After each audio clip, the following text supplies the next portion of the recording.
Good morning. It is January 28th, 2024.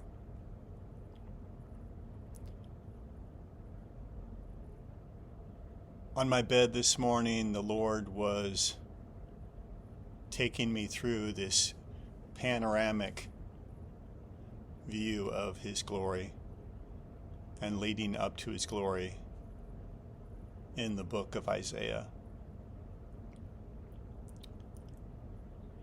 And so I'm going to take you through this journey of this panoramic vision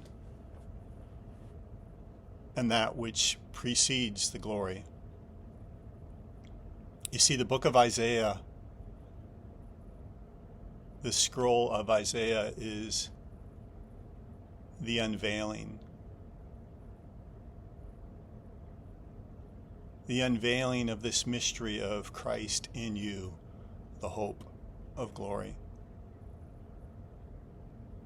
In that Colossians 1:27, Christ in you, the hope of glory, the you there is the Greek word whom, and it's you plural. It's a company of saints, a company of the elect. Christ in you all, the hope of glory. That He would have a people that would reveal and manifest His glory in the earth, that He would have this vessel, this tabernacle of David.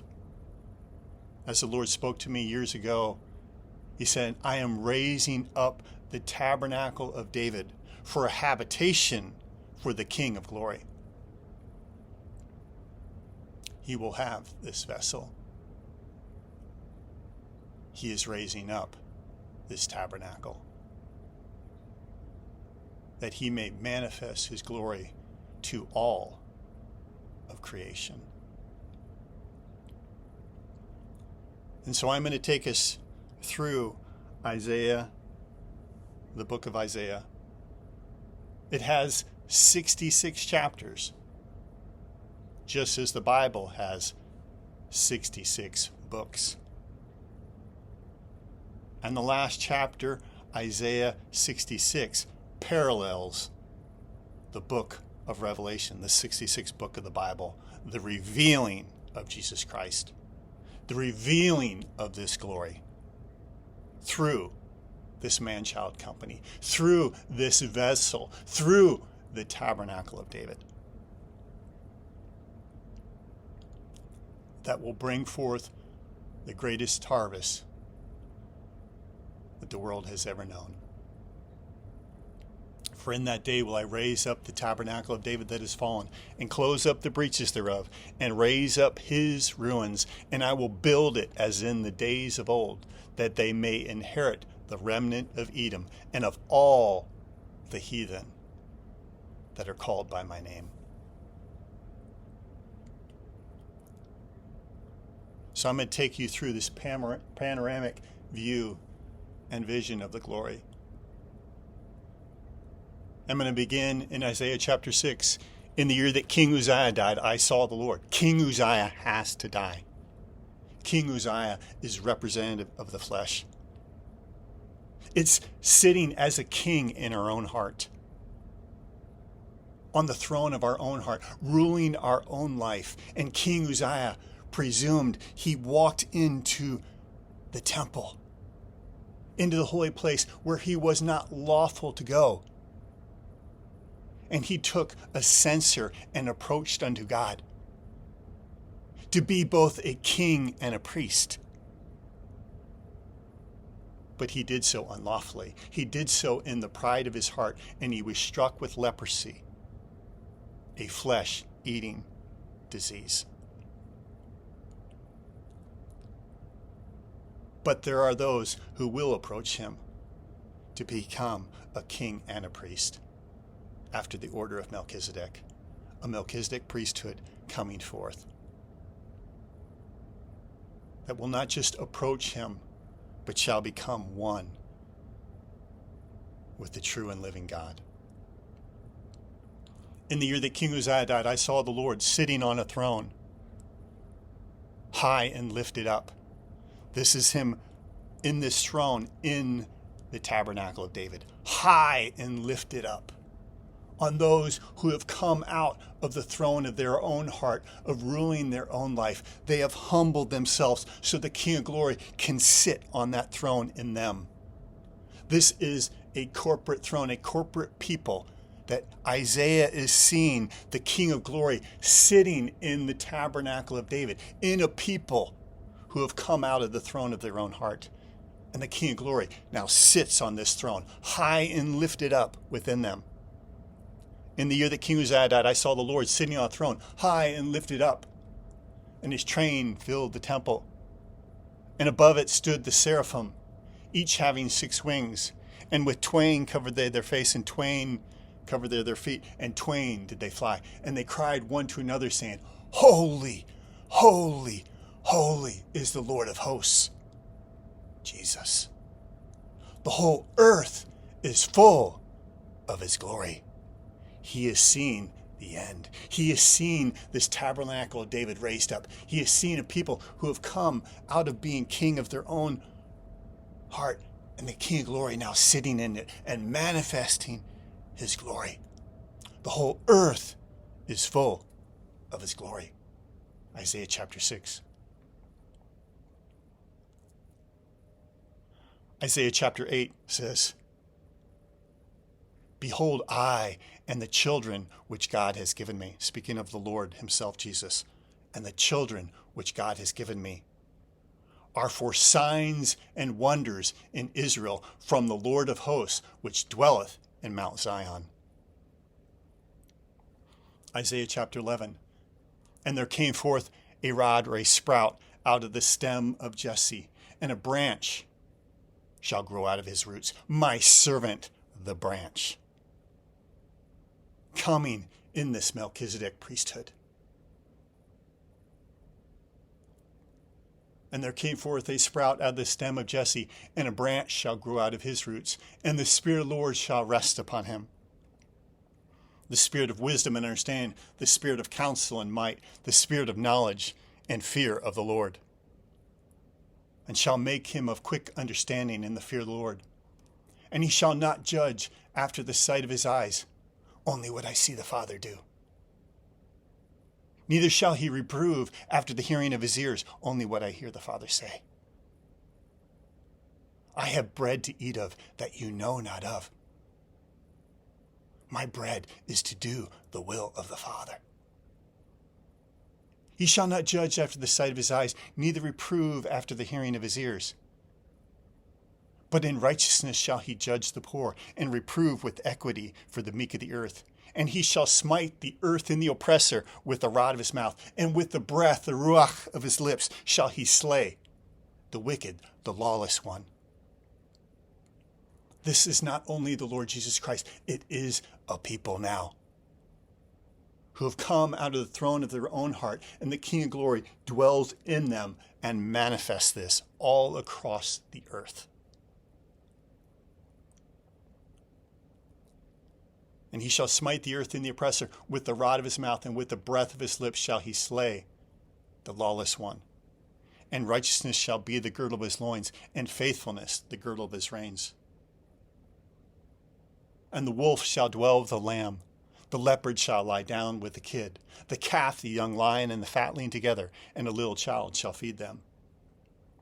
The ox and the bear shall feed together, and their young ones shall lie down together. And the lion shall eat straw with the ox. The weaned child shall play on the hole of the asp, and the suckling child shall put his hand on the cockatrice's den. There shall none hurt nor destroy in all my holy mountain.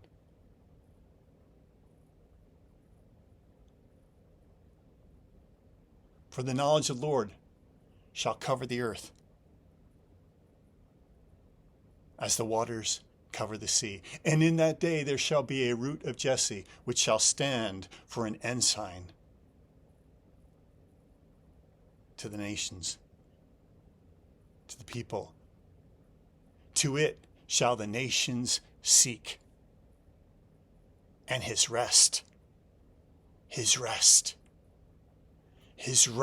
the finished work, and his rest shall be glorious.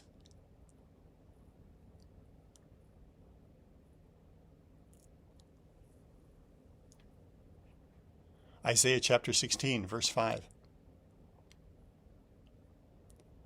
In mercy the throne is established, and he shall sit upon it, the King of glory, sitting in this throne of those who've come out of the throne of their own heart, who have humbled themselves. In mercy the throne is established, and he shall sit upon it in truth in the tabernacle of David, judging and seeking judgment and hasting righteousness.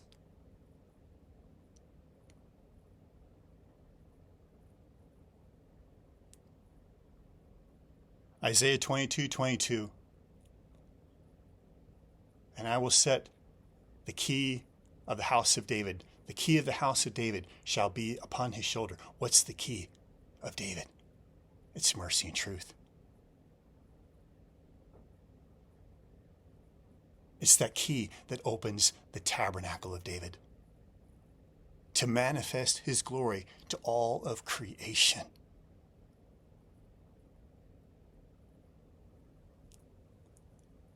Isaiah 22:22, and upon his shoulder shall be the key of David, and he shall open and no man shall shut, and he shall shut and no man shall open.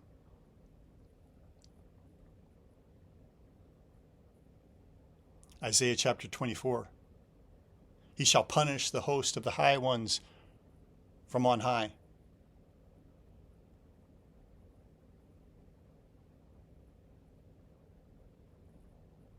And in that day he shall reign among his ancients gloriously. He shall rule in Mount Zion. The moon shall be confounded and the sun ashamed when the Lord of hosts shall reign in Mount Zion and among his ancients gloriously. Isaiah chapter 25, verse 6. Thus saith the Lord of hosts, in this mountain, Zion, the Lord of hosts shall make unto all people a feast of fat things, of wines on the lees. What is that? His body and his blood. The Lord's table. The finished work. In this mountain the Lord of hosts shall make unto all people a feast of fat things, of wines on the lees, of fat things full of marrow, of wines on the lees well refined. And he will destroy the face of the covering cast over all people, and the veil spread over all nations. And he will swallow up death and victory, and wipe away tears from off all faces. And the reproach of his people shall he remove from off all the face of the earth, for the Lord hath spoken it. And in that day it shall be said, Lo, this is our God, we have waited for him. Lo, this is the Lord, we have waited for him. We will be glad and rejoice in his salvation. For in this mountain, Zion, the hand of the Lord shall rest. Isaiah chapter 26, verse 1. And in that day shall this song be sung in the land of Judah. We have a strong city, Zion. Salvation will God appoint for walls and bulwarks. Open ye the gates, that the righteous nation which keepeth the faith may enter in. Thou wilt keep him in perfect peace. In the Hebrew it's shalom, shalom, peace, peace. What is this peace, peace? My peace I leave with you. My peace I give to you. They will keep him abiding in peace, peace, in the New Jerusalem.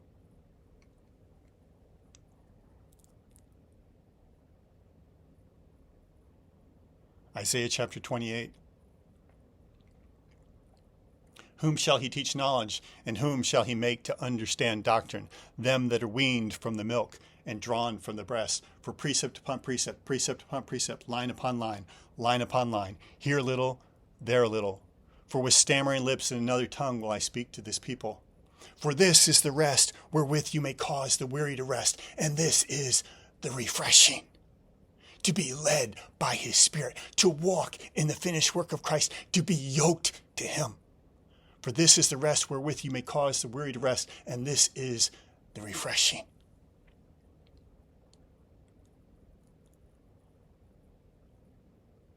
And Father in Isaiah chapter 28 says, Behold, I lay in Zion for a foundation, a stone, a tried stone, a precious corner, a sure foundation.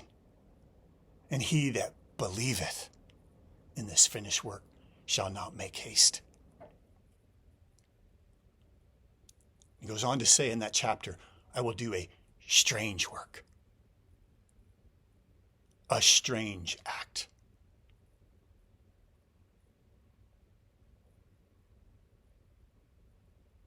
Isaiah chapter 32. And you shall hear a voice behind thee saying, this is the way, walk ye in it. When you turn to the right hand, when you turn to the left. Isaiah chapter 33, verse 13. Thus saith the Lord,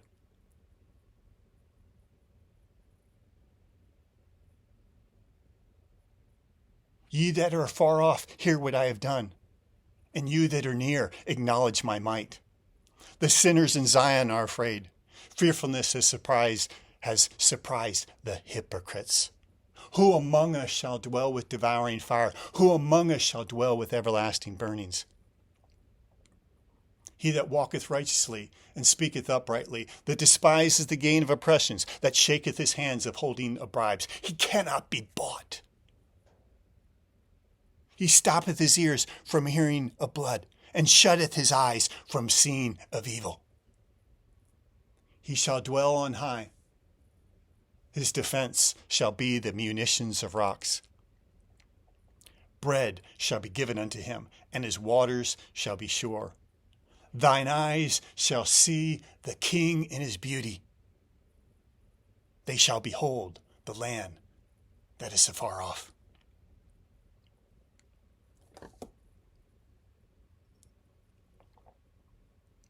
Isaiah chapter 35. The wilderness and the solitary place shall be glad for them. The desert shall rejoice and blossom as a rose. It shall blossom abundantly and rejoice even with joy and singing. The glory of Lebanon shall be given unto it, the excellency of Carmel and Sharon. They shall see the glory of the Lord and the excellency of our God. Strengthen ye the weak hands and confirm the feeble knees. Say unto them of a fearful heart, be strong and fear not. Behold, your God shall come with a vengeance, even God of recompense. He shall come and save you. Then shall the blind eyes be opened and the deaf ears unstopped. Then shall the lame man leap as a hart, and the tongue of the dumb shall sing. For in the wilderness water shall break forth, and streams in the desert. The parched ground shall become a pool, and the thirsty land springs of water. In the habitation of dragons where each lay shall be grass with reeds and rushes. There shall be a highway there, a way, and it shall be called the way of holiness. The unclean shall not pass over it, but it shall be for wayfaring men. I am the way. The fools shall not err therein. No lion shall be there, nor any ravenous beast shall go up thereupon. It shall not be found there. But the redeemed shall walk there. And the ransomed of the Lord shall return and come to Zion. With songs and everlasting joy upon their heads, they shall obtain joy and gladness, and sorrow and sighing shall flee away. Isaiah chapter 40, verse 3. The voice of one crying in the wilderness, prepare ye the way of the Lord. Make straight in the desert a highway. That's the highway of Isaiah 35, the highway of holiness. Prepare ye the way of the Lord. Make straight in the desert a highway for our God. And every valley shall be exalted. Every mountain and hill shall be brought low. The crooked shall be made straight, and the rough places a plain. And the glory of the Lord shall be revealed in this people who have prepared this way, this highway. And the glory of the Lord shall be revealed, and all flesh shall see it together.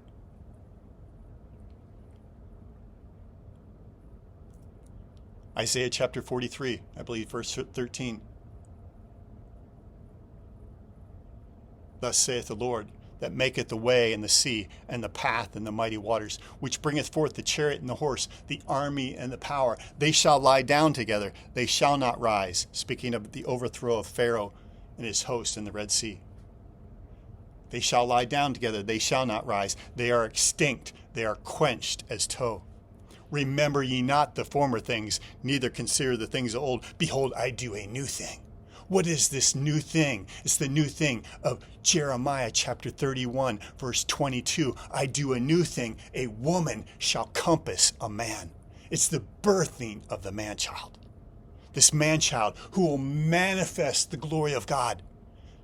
This elect people in whom have totally laid down their life, that the King of glory may be manifested through them. Remember ye not the former things, neither consider the things of old. Behold, I do a new thing. Now shall it spring forth. Shall ye not know it? And I will make a way in the wilderness and rivers in the desert. The beasts of the field shall honor me, the dragons and the owls. Because I give waters in the wilderness and rivers in the desert, to give drink to my people, my chosen. Many are called, few are chosen. To give drink to my people, my chosen. This people have I formed for myself. They shall show forth my praise. Isaiah chapter 45.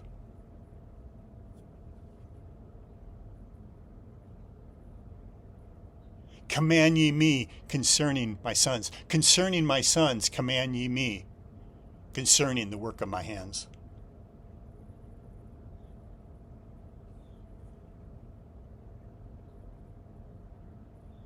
Isaiah chapter 50, verse 17. No, Isaiah chapter 51, verse 17. I have put my words in your mouth, and I have covered you with the shadow of my hand, that I may plant the heavens and lay the foundation of the earth, and say unto Zion, you are my people. Isaiah chapter 52, verse 1. Awake, awake, put on strength, O Zion, put on thy beautiful garments, O Jerusalem, the holy city, for there shall no more come into thee the heavenly Jerusalem. There shall no more come into thee the uncircumcised, the unbelieving, and the unclean. Those of unclean lips. Those who will not come out. There shall no more come into thee the uncircumcised and the unclean. Shake yourself of the dust. Arise, arise, and sit down. Sit down in the finished work of Christ, in your humility. If you humbled yourself under the mighty God, into the dust, God resists the proud, but he gives grace to the humble. Therefore, humble yourself under the mighty hand of God, his hand of mercy, and in due time he will exalt you. Exalt you to his right hand. If you will humble yourself.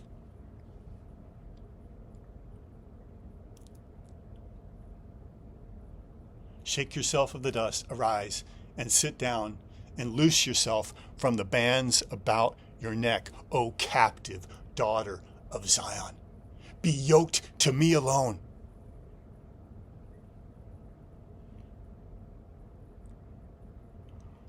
Isaiah chapter 52, verse 13. Behold, my servant shall deal prudently.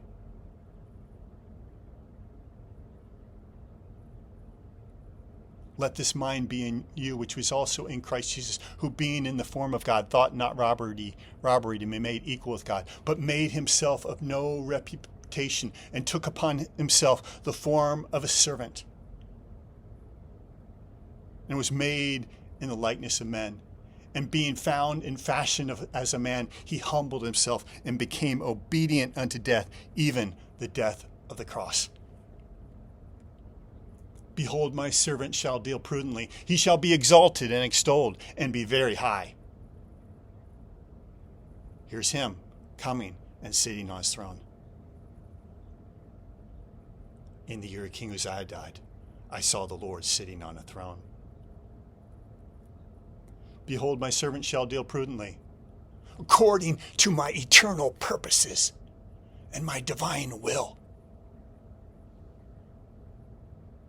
Behold, Behold, my servant shall deal prudently. He shall be exalted and extolled, and be very high. As many as were astonished at him, his visage was so marred more than any man, and his form more than the sons of men. Because the image and likeness that man was created was so far from what God created to be, let us make man in our image and our likeness. So he took upon himself all that so that we could be restored back to his image and his likeness. His visage was so marred more than any man, and his form more than the sons of men. So shall he sprinkle many nations. The blood is sprinkling that cleanses the heart from an evil conscience of unbelief. So shall he sprinkle many nations. The kings of the earth shall shut their mouths at him, for that which has not been told them shall they see, and that which they had not heard shall they consider. Who has believed our report? And to whom has the arm of the Lord been revealed? For he shall grow up before him as a tender plant, as a root out of a dry ground. He has no form nor comeliness, and when we shall see him, there is no beauty that we should desire him. He is despised and he is rejected of men, a man of sorrows and acquainted with grief, and we hid as it were our faces from him. He was despised and we esteemed him not. Surely he has borne our griefs and carried our sorrows, and we did esteem him stricken, smitten of God, and afflicted. But he was pierced for our transgressions. He was bruised for our iniquities. The chastisement for our peace was upon him, and with his stripes we are healed. We all like sheep have gone astray. We have turned every one to his own way, and the Lord has laid on him the iniquity of us all. He was oppressed and he was afflicted, yet he opened not his mouth. He is brought as a lamb to the slaughter, and as a sheep before her shearers is dumb, so he opened not his mouth. And he was taken from prison and from judgment. And who shall declare his generation? For he was cut off. Who shall declare his generation is the question. Who shall declare his generation? For he was cut off out of the land of the living. For the transgression of my people was he stricken. And he made his grave with the wicked and with the rich in his death, because he had done no violence, neither was any deceit in his mouth. Yet it pleased the Lord to bruise him. He has put him to grief when he made his soul an offering for sin, when he shed his blood. The soul of the flesh is in the blood. Leviticus chapter 17, verse 11. The nephesh, the soul of the flesh, is in the blood. When he made his soul an offering for sin. Remember the question, who shall declare his generation? When he made his soul an offering for sin. He shall see his seed, his children. Behold, I and the children which God has given me. Isaiah chapter 8. He shall see his seed. He shall prolong his days. Daniel chapter 9, verse 27 says, he shall confirm the covenant with many for 1 week. And in the middle of the week, the sacrifice and the oblation shall cease. He was cut off in the middle of the week. Jesus was cut off after 3.5 years. He gave his life as a sacrifice, and the sacrifice and the oblation in the temple ceased because he was the sacrifice that fulfilled all the sacrifices. He was cut off in the middle of the week, that last week of Daniel's 70th week. He shall see his seed. He shall prolong his days to fulfill that last 3.5 years of that last week of the day of the Lord. In the time of the times, and half a time, the 3.5 years of the Great Tribulation, the day of the Lord. He shall see his seed. He shall prolong his days. The pleasure of the Lord shall prosper in his hand. This is my son, in whom I delight.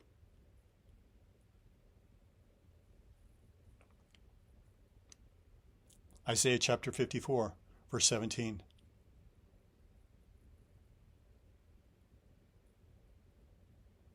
No weapon formed against you shall prosper, and every tongue that shall rise up against you in judgment you shall condemn. For this is the heritage of the servants of the Most High, and their righteousness is of me.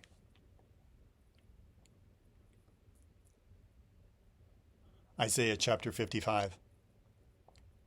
Eat that which is good, and let your soul delight itself in fatness. Incline your ear. Come unto me. Come unto me, all who are weary and heavy. I will give you rest. Take my yoke upon you and learn of me, for I am meek and lowly in heart, and you shall find rest for your souls. Eat that which is good, and let your soul delight itself in fatness. Incline your ear. Psalm 95. Today, if you will hear his voice, harden not your hearts in unbelief.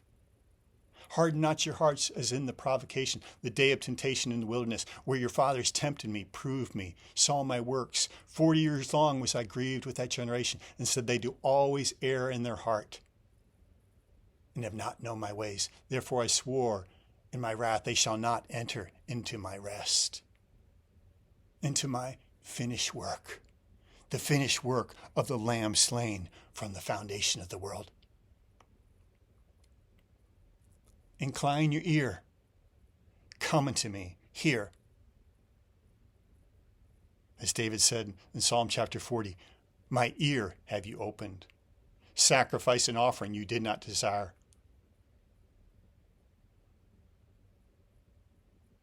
My ear have you opened. Burnt offering and sin offering you have not required. Then said I, lo, I come. In the volume of the book it is written of me. I delight to do your will, O my God. Yea, your law is in my heart.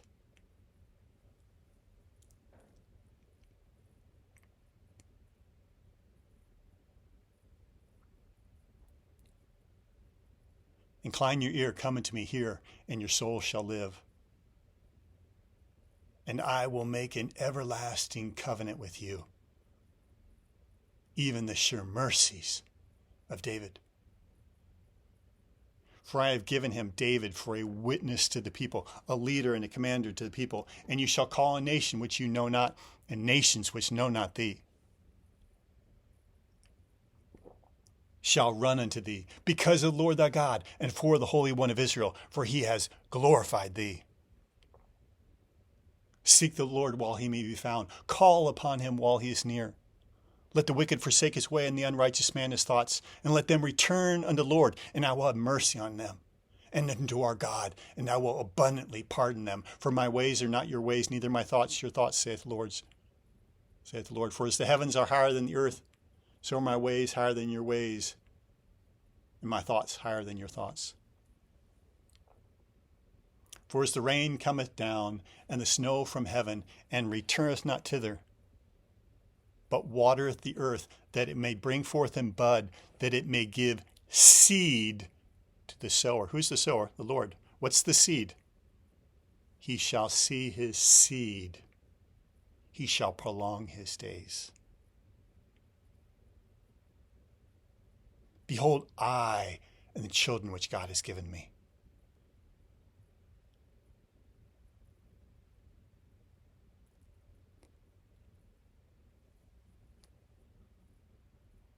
So shall my word be that goeth out up.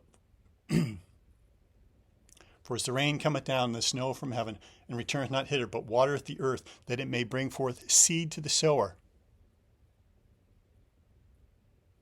his seed, and bread to the eater. What's that bread?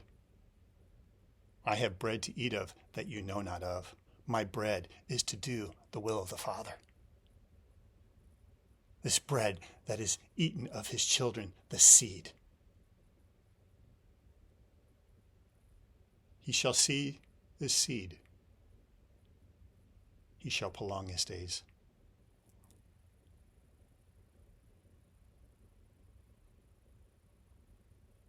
As the rain cometh down, and the snow from heaven, and returneth not hither, but watereth the earth, that it may bring forth in bud, that it may give seed to the sower, and bread to the eater. So shall my word be that goeth forth out of my mouth. It shall not return unto me void, but it shall accomplish that which I please, and it shall prosper into that which I have sent it.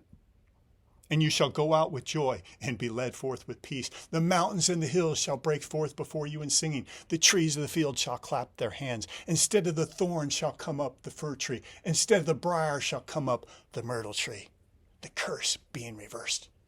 And it shall be to Lord for an everlasting name that shall not be cut off.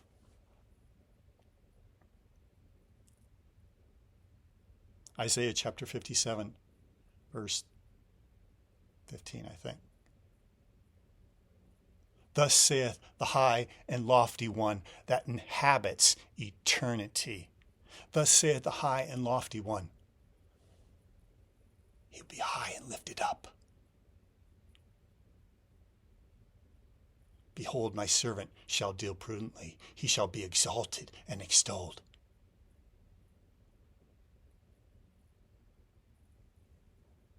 And shall be high. Thus saith the high and lofty one that inhabits eternity. Ecclesiastes chapter 3. I have set eternity in the heart of every man. Thus saith the high and lofty one who inhabits eternity, whose name is holy. In the year that King Uzziah died, I saw the Lord sitting on a throne high and lifted up. His train filled the temple, and above it stood the seraphims, each having 6 wings. With twain covered their face, twain covered their feet, and twain did they fly. And they cried one to another, Holy, holy, holy. Thus saith the high and lofty one, who inhabits eternity, whose name is holy. I dwell in the high. I dwell in the holy place with him that is a humble and a contrite spirit, that is humble, that has come out of the throne of their own heart. And the contrite means crushed to powder.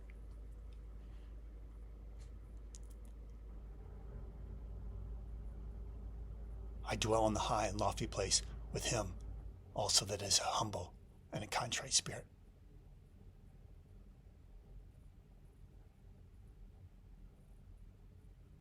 To revive the spirit of the humble. After 2 days will he revive us, and the 3rd day will he raise us up, and we will live in his sight.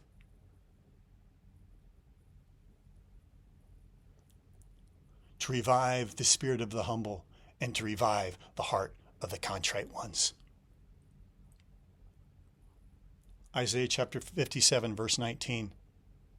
I create the fruit of the lips.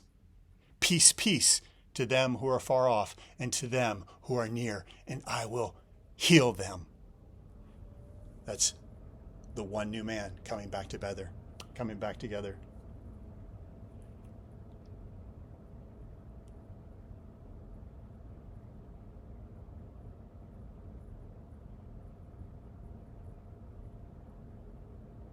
Isaiah 60.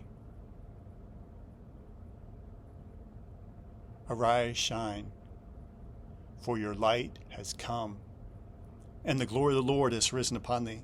For behold, darkness shall cover the earth, and gross darkness the people. But the Lord shall arise upon thee, and his glory shall be seen upon thee. And the nations shall come to your light, and kings to the brightness of your rising.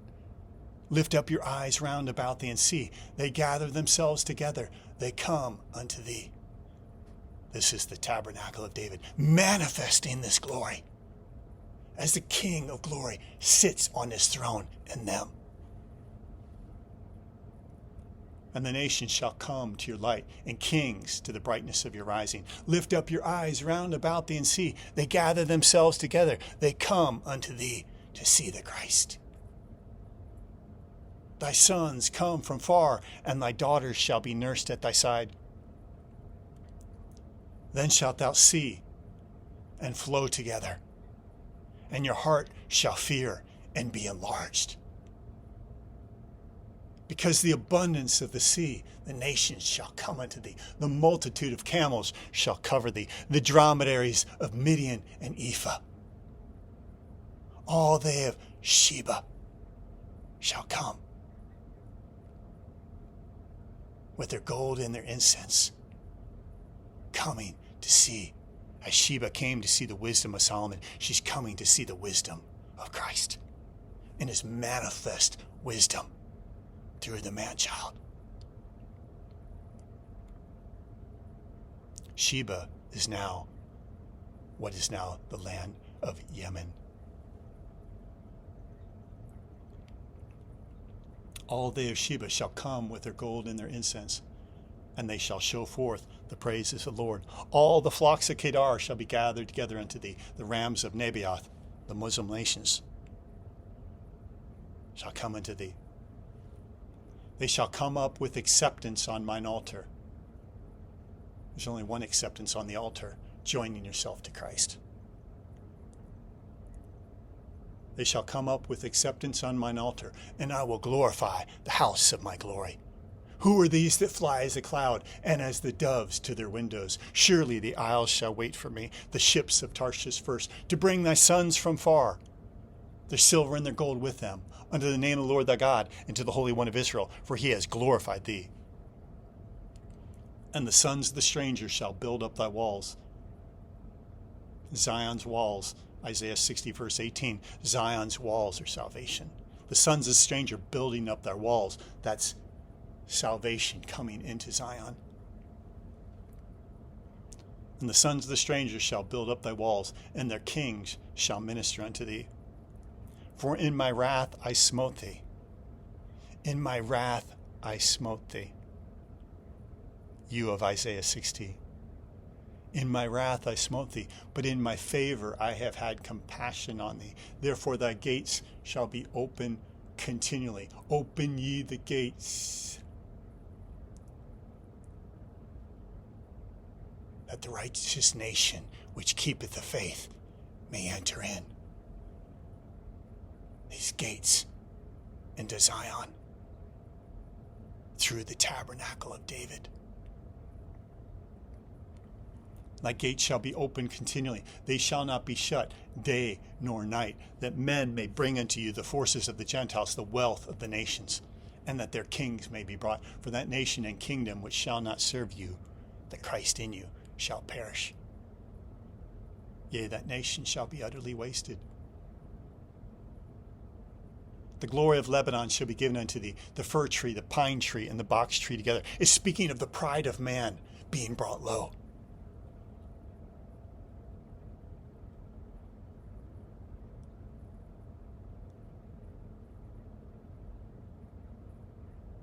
And I will make the place of my feet glorious, as they come bending to my knee. They come bending to my feet.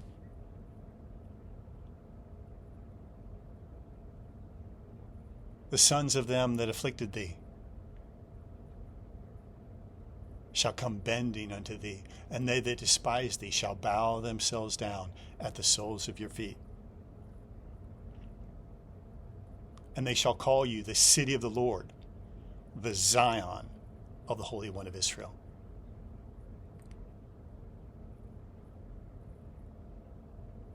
Whereas thou wast forsaken and hated, that no man went through you, I will make you an eternal excellency, a joy of many generations.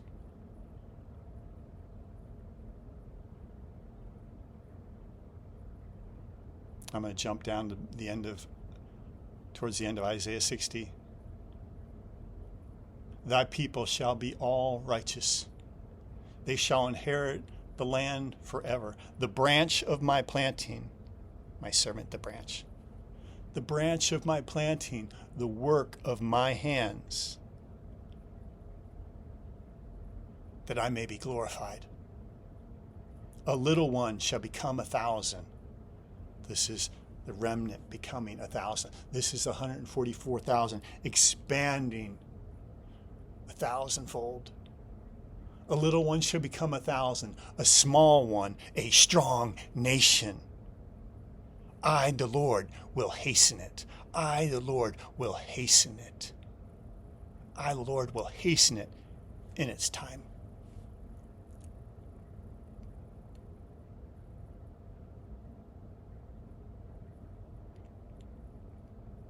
Isaiah chapter 61, verse 1.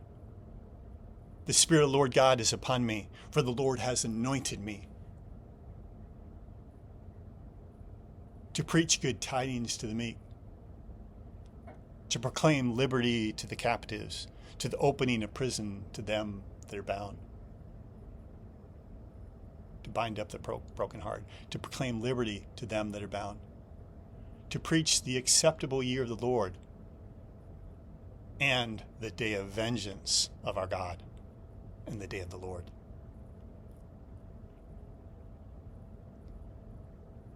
To comfort all who mourn in Zion,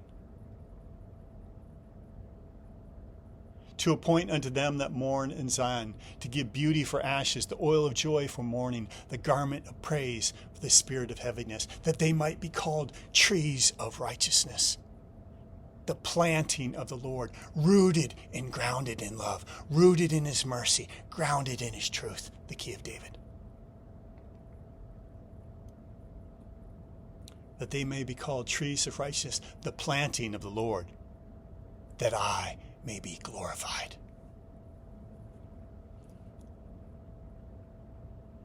Isaiah chapter 61, verse 10. I will greatly rejoice in the Lord. My soul shall be joyful in my God, for he has clothed me with the garments of salvation. He has covered me with the robe of righteousness.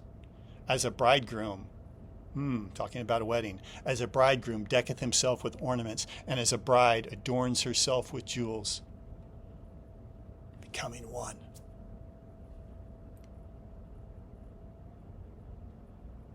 For as the earth bringeth forth her bud, and as the garden causes the things that are sown in it to spring forth.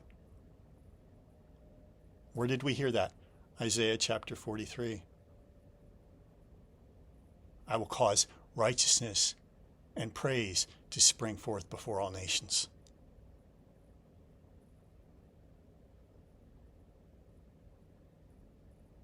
This people have I formed for myself. They shall show forth my praise, said in Isaiah 43. For as the earth bringeth forth her bud, and as the garden causes the things that are sown in it to spring forth, so will I cause righteousness and praise to spring forth before all nations. Isaiah chapter 62, verse 1. For Zion's sake I will not hold my peace, and for Jerusalem's sake I will not rest, until the righteousness thereof go forth as brightness, and the salvation thereof as a lamp that burneth. And the nations shall see your righteousness, and all kings your glory. And you shall be called by a new name, which the mouth of the Lord shall name. You shall be a crown of glory in the hand of the Lord, and a royal diadem in the hand of thy God. Thou shalt no more be termed forsaken, neither shall thy land be called desolate, but thou shalt be called Hephzibah, and thy land Beulah, for the Lord delighteth in thee, and thy land shall be married. As a young man marries a virgin, so thy sons marry thee. As a bridegroom rejoices in the bride, so shall thy God rejoice over thee. I have set watchmen upon thy walls, O Jerusalem, which shall not hold their peace day nor night. Ye that make mention of the Lord, keep not silence, and give him no rest until he make Jerusalem a praise in the earth. For the Lord hath sworn by his right hand, and by the arm of his strength, I will no more give thy corn for meat to thine enemies, neither shall the sons of the stranger drink thy wine for which thou hast labored. But those that have gathered it shall eat it and praise the Lord. And those that have brought it together shall drink it in the courts of my holiness. Go through the gates, you forerunners. Go through the gates. Prepare ye the way of the people. Cast up the highway of holiness. Gather out the stones, the stumbling stones of self-righteousness. Lift up a standard for the people. The enemy shall come in like a flood, Isaiah chapter 59. But the Spirit of the Lord shall raise up a standard against it.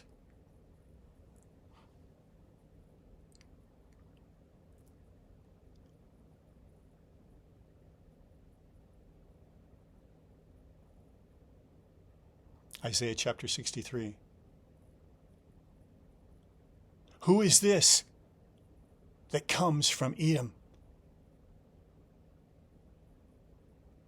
with dyed garments from Bozrah? Bozrah means vintage.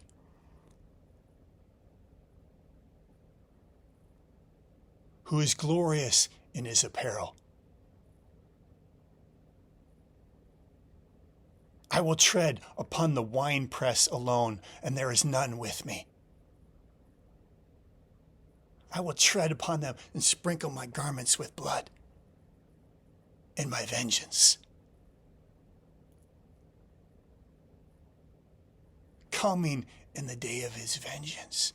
For the day of vengeance is in my mind.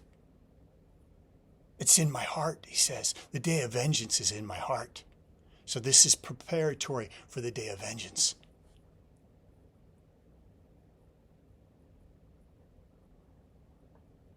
The vengeance to bring down the enemy's kingdom.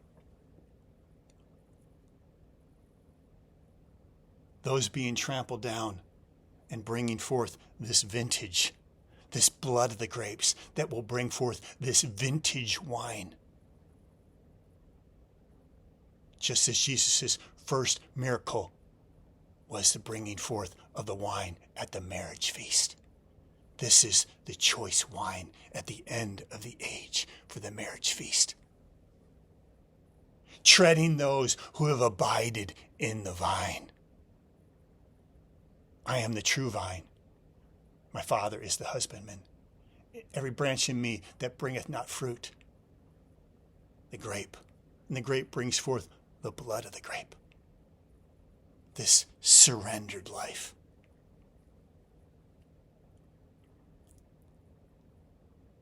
This is his strange work, his strange act. In my wrath I smote thee, that you may bring forth the vintage wine, so that your wine can be mixed with mine, and we may partake of it together. Your suffering will be joined to my suffering, and you, my bride, will follow the Lamb wherever he goes.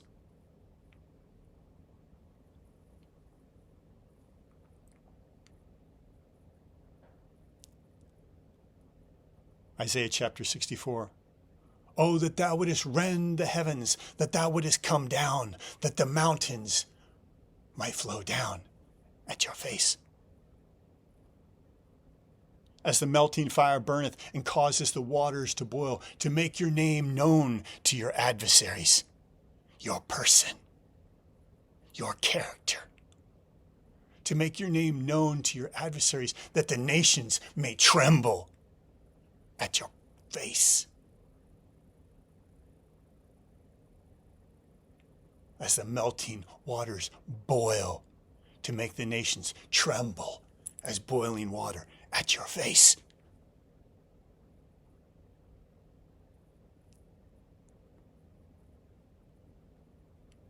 When you did terrible things which we looked not for, the mountains flowed down at your face. For since the beginning of the world, man has not heard, nor perceived with the ear, neither has eye seen, O God, beside thee, what you have prepared for them that wait for you, that love you. You meet them which rejoiceth and worketh righteousness, and who remember you in your ways.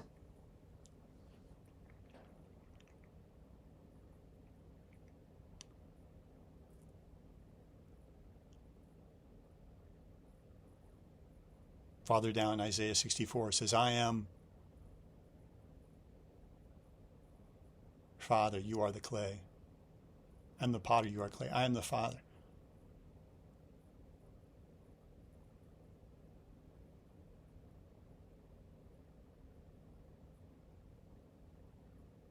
I am your Father, you are the clay. I am the potter, you are the work of my hands. Isaiah 65, verse 2. I have stretched forth my hands all day long to disobedient and gainsaying people who walk after their own ways according to their own thoughts. Come unto me. Come into my hands where I can form you. Come into my left hand of mercy, my right hand of truth. Come into the eternal paths. Come back into your destiny, that came out of my heart. For you were a dream that I imagined. Come, fulfill my dream. Come back into my hands where I may form you back. Where you may walk back into your destiny. Where I dreamed you up to manifest my glory.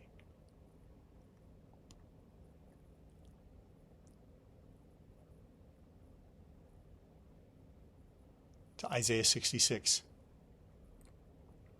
the last chapter of Isaiah, which accords with the 66th book of the Bible, the book of Revelation, the revelation of Jesus Christ, the revelation of the man-child of Revelation chapter 12, who is caught up to the throne, who is overcome to rule and reign with Christ. Isaiah 66, verse 1. Thus saith the Lord, heaven is my throne, and earth is the footstool. Where is the house that you build unto me? He's calling forth the tabernacle of David. Where is this company of people? Where is the house that you build unto me? And where is the place of my rest? The Son of Man has no place to lay his head. On the cross, he had no place to lay his head. But in this people, he will have a place to rest his head. And as Zechariah chapter 3 and verse 4 speaks of the stone having 7 eyes, and Zerubbabel shall bring forth the headstone, the mind of Christ, on this people. There's where he's resting his head. Where is the house that you build unto me? Where is the place of my rest? For all these things has my hand made, and all these things have been, saith the Lord. But to this will I look, to him that is of a poor and a contrite spirit. Poor and a contrite spirit. Thus saith the high and lofty one. Who does he dwell with? To them who are a humble and a contrite spirit.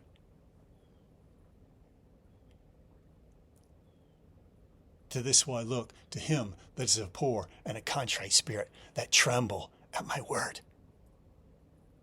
He has found his habitation. And then we see in Isaiah chapter 66, we see, who has seen such a thing? Who has heard such a thing? Shall a woman birth a nation in one day? This is the birthing of the man-child. The birthing of Christ in a people, Christ in you, the hope of glory. He shall appear to your joy. As it says in 2 Thessalonians chapter 1, verse 10. When he comes to appear in his saints, when he comes to appear in his saints and to be admired in all them that believe. Paul says, we pray that God would count you worthy of this calling. Worthy. Worthy is the Lamb that was slain. Will you lay down your life for this?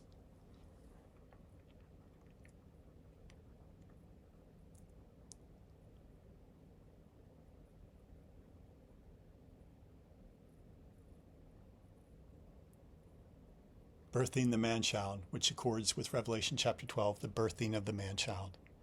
That's the 144,000, the remnant, the first fruits. This Melchizedek priesthood who have come off the throne of their heart so that the King of Glory can sit there and manifest his priesthood through this people, through this vessel.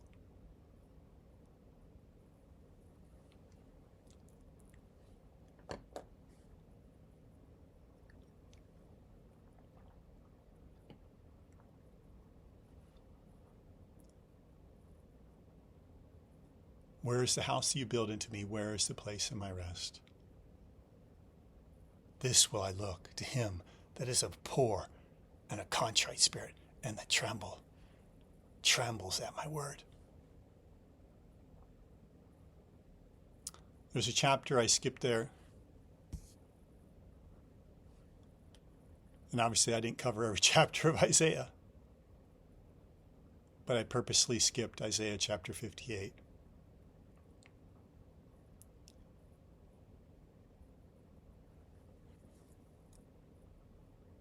You see, Isaiah chapter 58, I had to make sure I'm still recording there because my screen went into screensaver mode at 1 hour.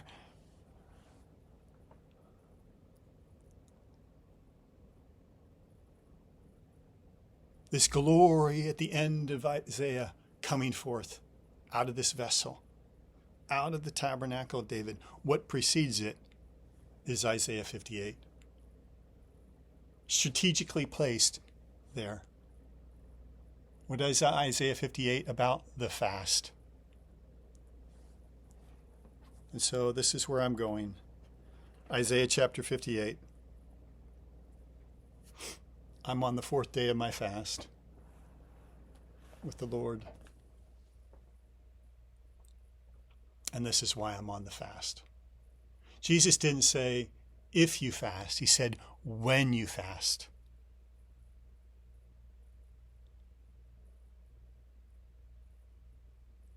When did Jesus fast? He saw the Spirit came upon him. And then he went into the wilderness to be tempted, tested of the devil. And he fasted 40 days and 40 nights and was hungered. And then the tempter came to him and tempted him in all 3 realms, just as Adam was tempted. The lust of the eyes, the lust of the flesh, and the pride of life. All 3 realms, just as Adam was tempted in all 3 of those realms and fell. You see, he's showing us the way to overcome lust of the eyes, lust of the flesh, pride of life.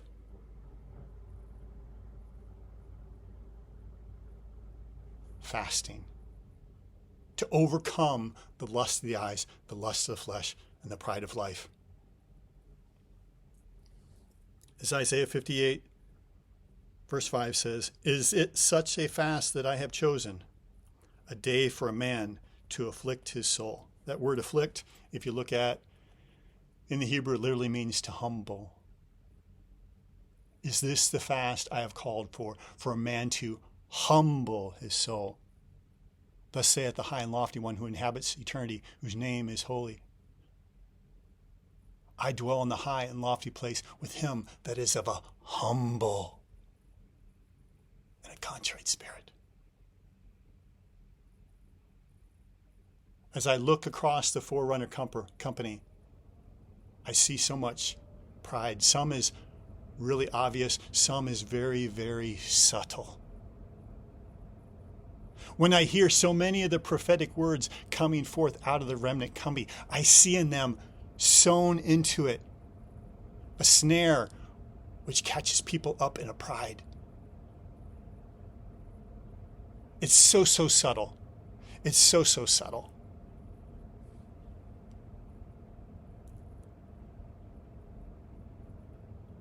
There's pride in the camp that must be dealt with.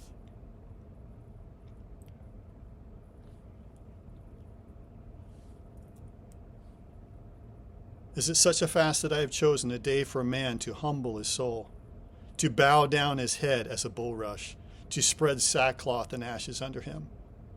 Wilt thou call this a fast and an acceptable day to the Lord?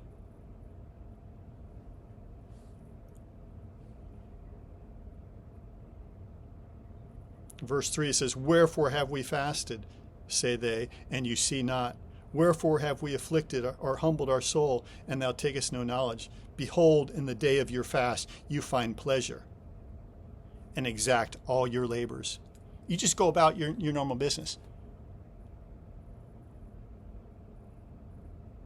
You do your pleasure.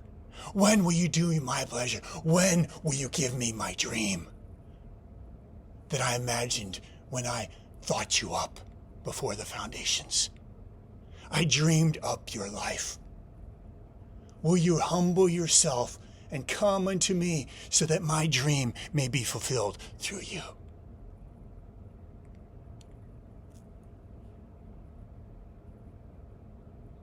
Remember Isaiah 53, the pleasure of the Lord shall prosper in his hand.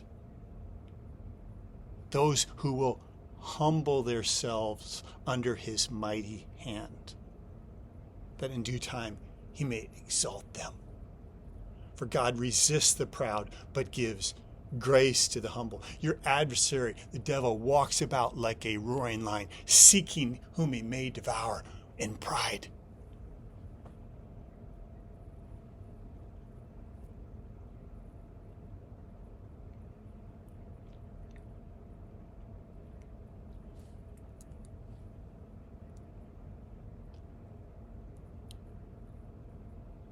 Behold, in the day of your fast, you find pleasure and exact all your labors. Behold, you fast for strife and debate, and to smite with the fist of wickedness. You shall not fast as you do this day to make your voice to be heard on high. This is such a fast that I have chosen, a day for a man to afflict his soul, to bow down his head as a bulrush, and to spread sackcloth and ashes under him. Wilt thou call this a fast and acceptable day to the Lord? Is it not this the fast that I have chosen? To loose the bands of wickedness, to undo the heavy burdens, and to let the oppressed go free, and that you break every yoke, that you would only be yoked to me.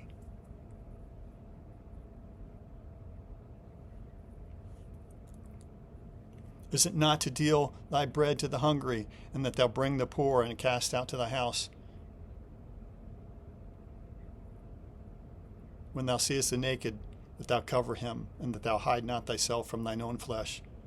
Then shall thy light break forth as the morning. Then shall thy light break forth. This goes before Isaiah 60. Arise, shine, for your light has come. Then shall thy light break forth as the morning, and thy health shall break forth speedily, and thy righteousness shall go before thee, and the glory of the Lord shall be thy rearward.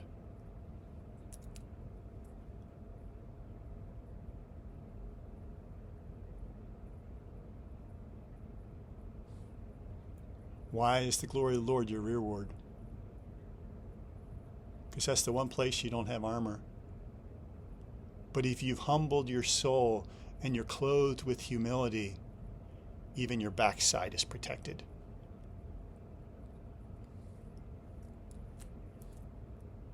Then shall you call, and the Lord shall answer. Thou shalt cry, and he shall say, Here I am.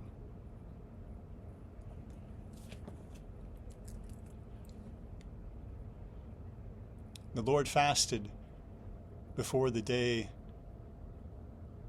that he was to be tested by the enemy to show us the way, to overcome the lust of the eyes, lust of the flesh, pride of life.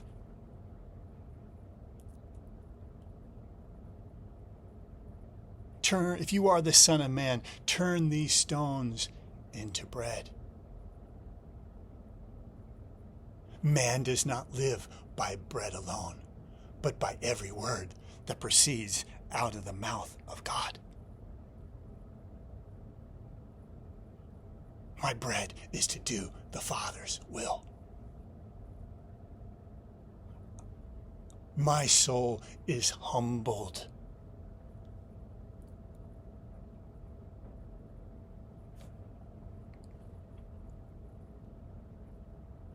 What was that temptation?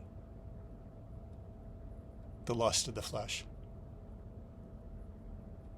So many are given to the lust of the flesh.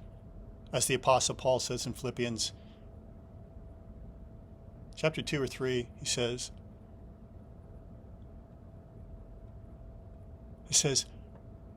whose God is their belly. What's he talking about? Whose God is their desires, who mind earthly things.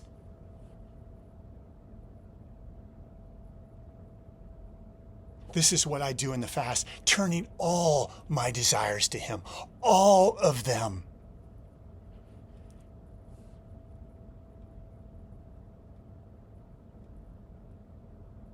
I may humble my soul.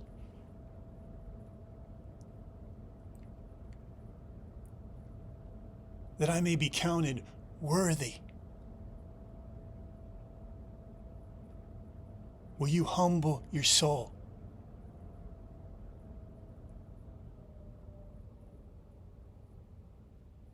Honestly, it's not a difficult thing for me to enter into a fast anymore. My fast, I don't eat anything. I just drink water.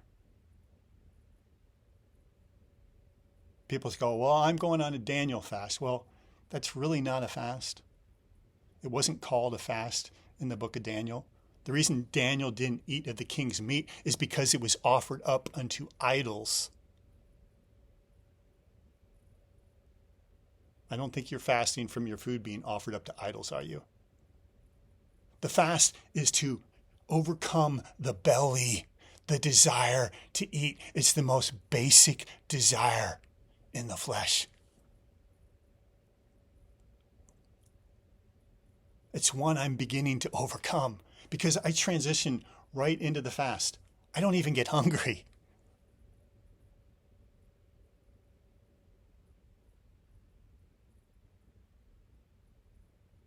But I've been turning all my desires to Him.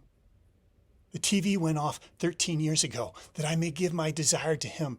I haven't watched a movie in 10 years so that my desire can be turned only to Him.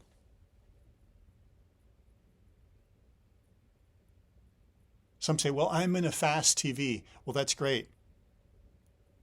But never turn it on again.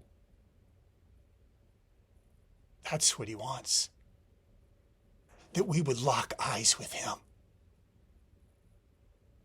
That we would walk just as Jesus walked, so resolutely, so focused. The eyes of the Lord are looking to and fro throughout the whole earth to show Himself strong on behalf of those whose hearts are perfect towards Him. The eyes of their heart are only beholding Him.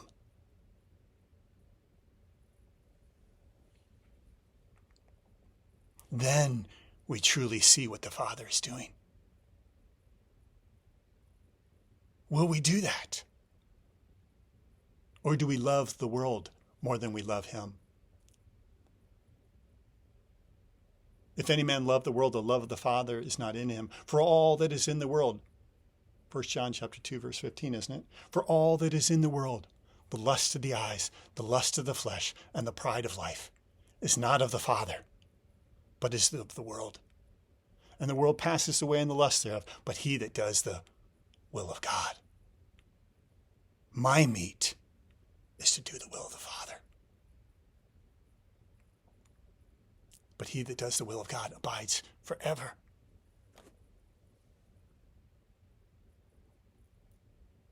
Will we turn all of our desires to Him?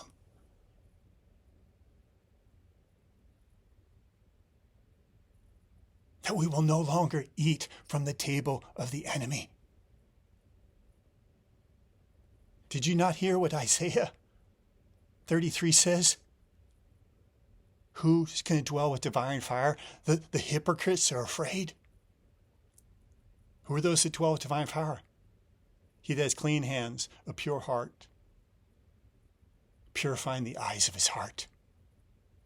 To just behold the Lord.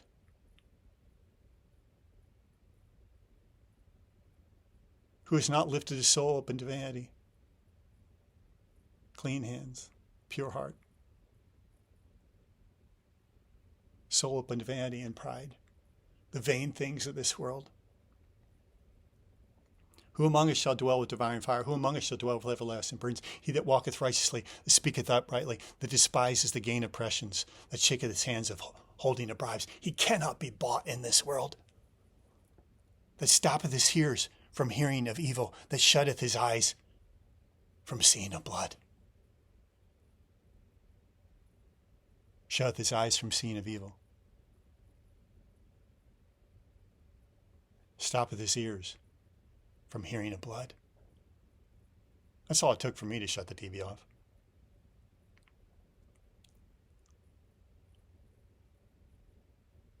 And I shut the news off. I stop watching the news on my phone.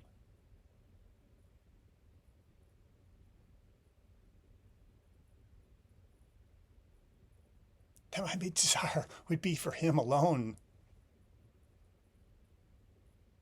That he would find one.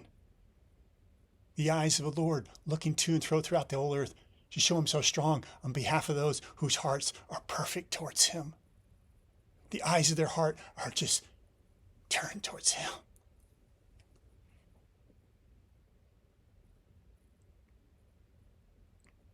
May we humble ourselves.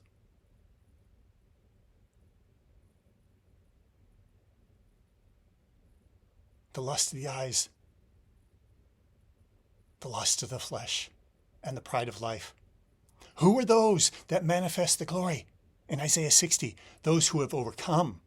What have they overcome? The spirit of this world. And the spirit of this world manifests through lust of the eyes, lust of the flesh, pride of life. If you haven't overcome those, you haven't overcome the spirit of this world.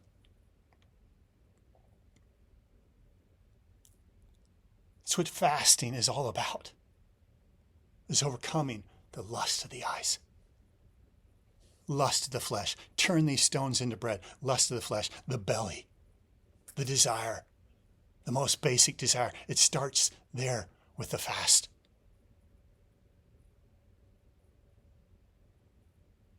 That we would not serve our bellies,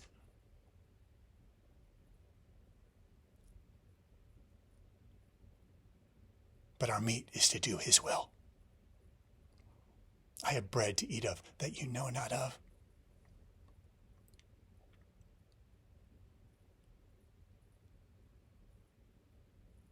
And he took him up on the pinnacle of the temple and said, cast yourself down. For it is written, angels of the Lord shall bear thee up in the hands. What was that temptation? In the pride of life. Oh Lord, may me remove from us the pride of life. We act presumptuously. Oh, I'm a son of God. I'm of the 144,000.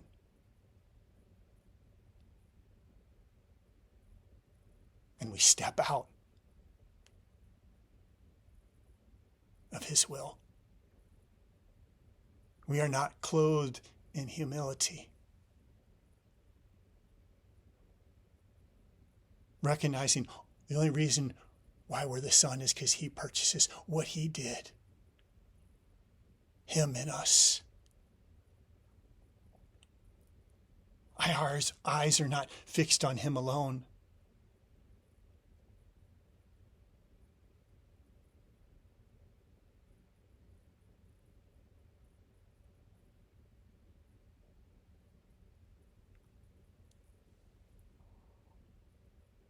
He took him up on a high mountain and showed him all the kingdoms of this world and said, I will give you all these kingdoms. That's the lust of the eyes.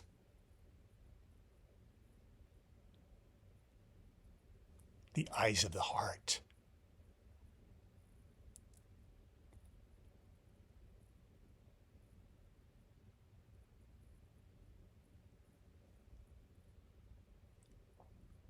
This is what Matthew 6 is speaking of. Let your eye be single, the eye of your heart, and your whole body shall be full of light. That's the Isaiah 60 light. But if your eye be evil, the things of this world, the money, the power, the prestige, whatever it is, it's the lust of the eyes of the heart. What was it in the Garden of Eden? This lust of the eyes.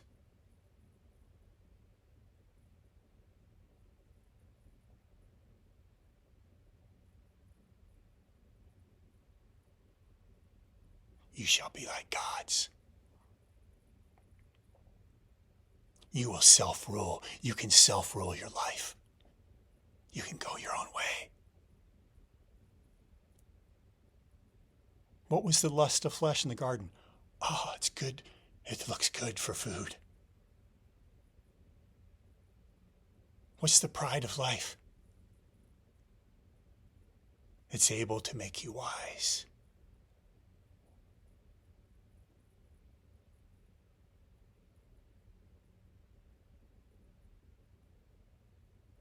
The hidden knowledge that Lucifer presents is able to make you wise. I see so much of this now coming forth. The enemy is attacking big time the Forerunner Company. Why? Because if they go through the gates, the rest go through the gates. I'm joined to multiple Forerunner companies, and I see the same thing happening. This subtle deception and delusion. This subtle pride coming in.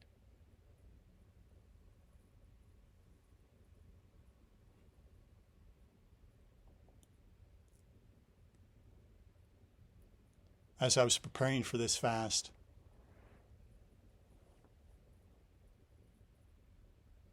I shut off my phone. My phone's going to be shut off for the whole fast. I shut off my laptop. And in order to, spend time in the Word and to study a word, I had to go back to my old, my Strong's Concordance, right? Some of you maybe not even remember what those things are because we've been doing it on the computer so long. We can just search a word. And so I had to go grab some of my old tools. And as I was doing this, I saw this book, The Final Quest. I think the book was written about 25 years ago.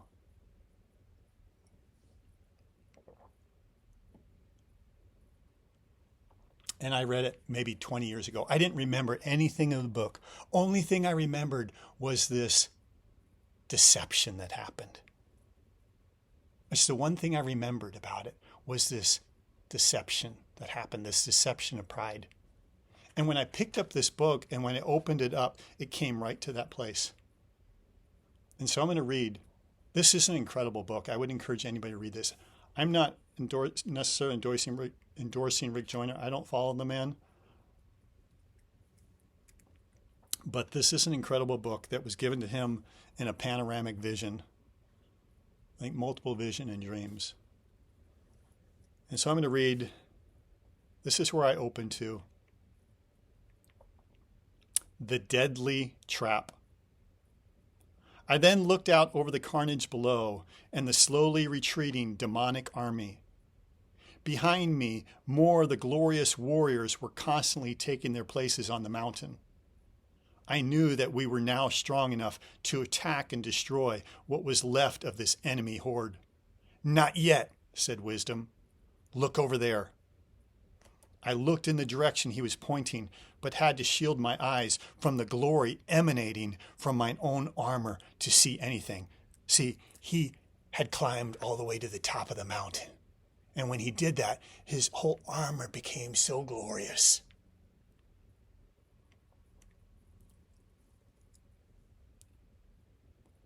Then I caught a glimpse of some movement in a small valley. I could not make out what I was seeing because the glory shining from my armor made it difficult to see into the darkness. I asked Wisdom if there was something that I could cover my armor with so I could see. He then gave me a very plain mantle to put on. What is this?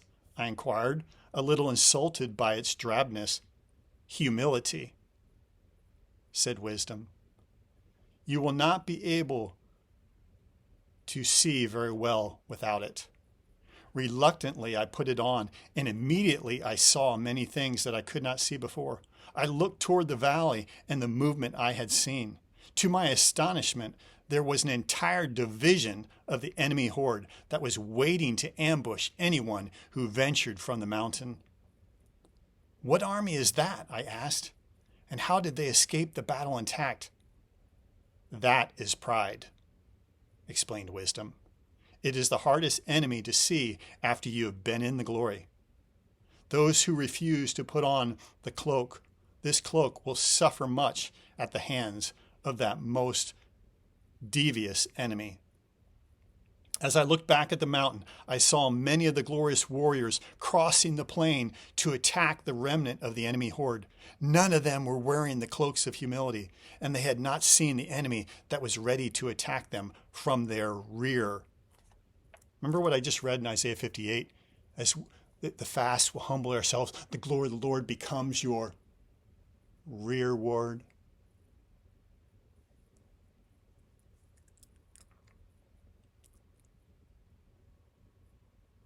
None of them were wearing the cloaks of humility, and they had not seen the enemy that was ready to attack them from their rear.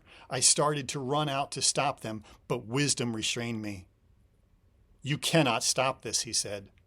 "Only the soldiers who wear this cloak will recognize your authority. Come with me. There is something else that you must see before you can help lead in the great battle that is to come." The foundation of glory. Wisdom led me down the mountain to the very lowest level, which was named salvation. "You see, this is the lowest level," declared Wisdom. "This mountain is Zion. It's the holy hill, the holy mountain. You see this as the lowest level," declared Wisdom, "but this is the foundation of the whole mountain. In any journey, the first step is the most important and is usually the most difficult. Without salvation, there would be no mountain." I was appalled by the carnage on this level. Every soldier was very badly wounded, but none of them were dead. Multitudes were buried, clinging to the edge. Many seemed ready to fall off, but none did. Angels were everywhere, ministering to the soldiers with such great joy that I had to ask, why are they so happy? These angels have beheld the carnage that it took for those to hold on. They may not have gone any farther, but neither did they give up.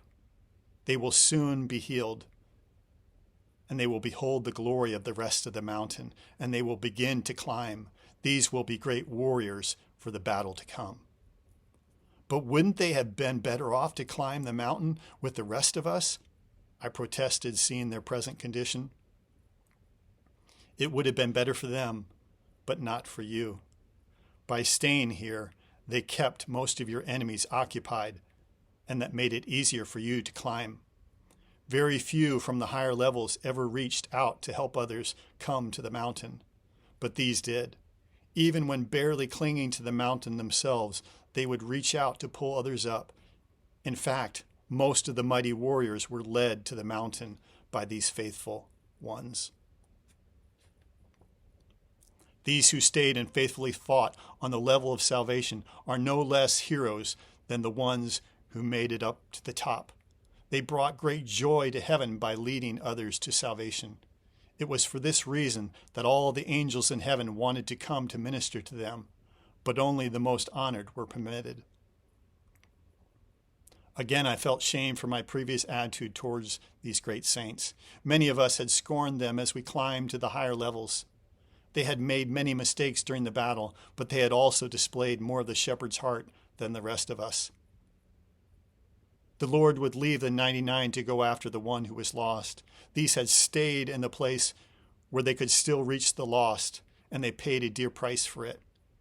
I also wanted to help, but did not know where to start. Wisdom then said, "It is right for you to want to help, but you will help most by going on to what you have been called to do. These will all be healed and will climb the mountain. They can now climb faster because of you and the others that went before them, both destroying the enemy and marking the way. They will join you again in the battle.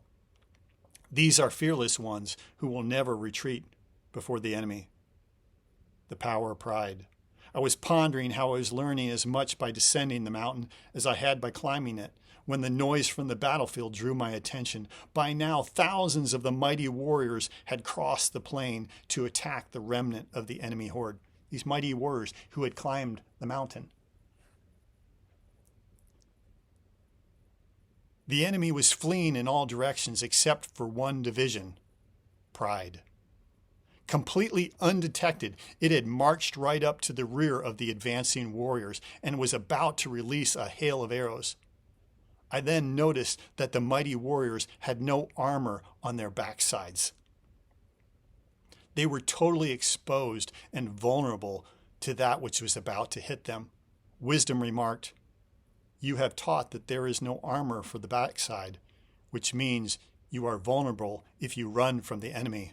However, you never saw how advancing in pride also makes you vulnerable." I could only nod in acknowledgement, for it was too late to do anything. It was almost unbearable to watch, but wisdom said that I must. I knew the kingdom of God was about to suffer a major defeat. Though I had felt sorrow before, I had never felt this kind of sorrow. To my amazement, when the arrows of pride struck the warriors, they did not even notice. However, the enemy kept shooting. The warriors were bleeding and weakening fast, but they would not acknowledge it. Soon, they were too weak to hold up their shields and swords. They cast them down, declaring that they no longer needed them. They started taking off their armor, saying it was not needed anymore either. Then another enemy division appeared and moved up swiftly. It was called strong delusion. Wow, when I read that, that hit me so hard. That's 2 Thessalonians chapter 2. It was called strong delusion. Its members released a hail of arrows, and they all seemed to hit their marks. It only took a few of the demons of delusion, who were all small and seemingly weak. It's very much what's going on right now, to lead away this once great army of glorious warriors. They were taken to various prisons, to various prison camps, each named after a different doctrine of demons. I was astounded at how this great company of the righteous had been so easily defeated. They still did not know what had hit them. I blurted out, "How could those who are so strong and have been all the way to the top of the mountain and have seen the Lord as they have be so vulnerable?" Pride is the hardest enemy to see, and it always sneaks up behind you, wisdom lamented. In some ways, those who have been to the greatest heights are in the greatest danger of falling. You must always remember that in life you can fall at any time from any level. "Take heed when you think you stand, lest you fall," I replied. How awesome such scripture seems to me now. When you think you are the least vulnerable to falling is in fact when you are the most vulnerable. Most men fall immediately after a great victory, wisdom lamented. How can we keep from being attacked like this, I asked. Stay close to me. Inquire of the Lord before making major decisions and keep that mantle on. Then the enemy will not be able to easily blindside you as he did them. I looked at my mantle. I looked so plain and insignificant. I felt that it made me look more like a homeless person than a warrior. Wisdom responded as if I had been speaking out loud. The Lord is closer to the homeless than to kings. You only have true strength to the degree that you walk in the grace of God, and he gives his grace to the humble. No evil weapon can penetrate this mantle because nothing can overpower his grace. As long as you wear this mantle, you are safe from this kind of attack. I then started to look up to see how many warriors were still on the mountain. I was shocked to see how few were there. I noticed, however, that they all had on the same mantle of humility. How did this happen? I inquired. When they saw the battle you just witnessed, they all came to me for help, and I gave them the mantle, Wisdom replied. But I thought you were with me the whole time. I am with all who go forth to do the will of my Father, Wisdom answered. You're the Lord, I cried. Yes, he answered. I told you that I would never leave you or forsake you. I am with you, with all my warriors, just as I am with you. I will be with you, whatsoever you need to accomplish my will, and you have needed wisdom. Then he vanished. I was left standing in the midst of a great company of angels who were ministering to the wounded on the levels of salvation. As I began to walk past these angels, they bowed on one knee and showed me great respect. I finally asked one of them why they did this, as even the smallest was much more powerful than I was. Because of the mantle, he replied. That is the highest rank in the kingdom. This is just a plain mantle, I protested. No, the angel insisted. You are clothed in the grace of God. There is no greater power than that. But there are thousands of us all wearing the same mantle. How could it represent rank, I asked. You are the dreaded champions, the sons and daughters of the king. He wore the same mantle when he walked on the earth. As long as you are clothed in that, there is no power in heaven or on earth that can stand before you. Everyone in heaven and hell recognizes that mantle. We are indeed his servants, but he abides in you, and you are clothed in his grace. Somehow I knew that if I had not been wearing the mantle, and if my glorious armor had been exposed, the angel's statements and behavior toward me would have fed my pride. It was simply impossible to feel prideful or arrogant while wearing such a drab, plain cloak. However, my confidence in the mantle was growing fast. This is the fast that we may humble ourselves. This is the fast that I've called for a man to humble his soul, that we may overcome the lust of the eyes, the lust of the flesh, and the pride of life. He who overcomes will I grant to sit with me on my throne, as I also overcame and was granted to sit with my Father on his throne. Father, I thank you for your army. I thank you for the spirit of wisdom.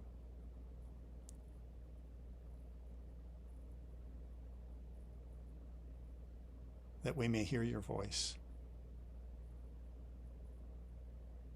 That we may walk just as you walk, that we may follow your example when you fast.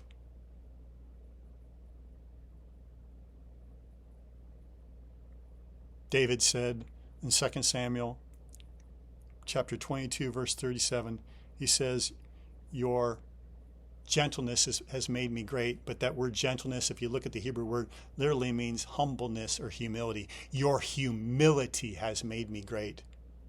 And in that same context before that, he says, I ran through a troop. I jumped over a wall. How did he do these grace acts? Through the grace of God, because of the humility that made him great. Because David beheld the cross and he got a revelation of this humility and he fasted. So, Father, I thank you for awakening the heart of your people to the fast. That our desire may be on you alone, Lord. That we may be clothed in humility. That we may stand in the final day. And we may take heed lest we fall.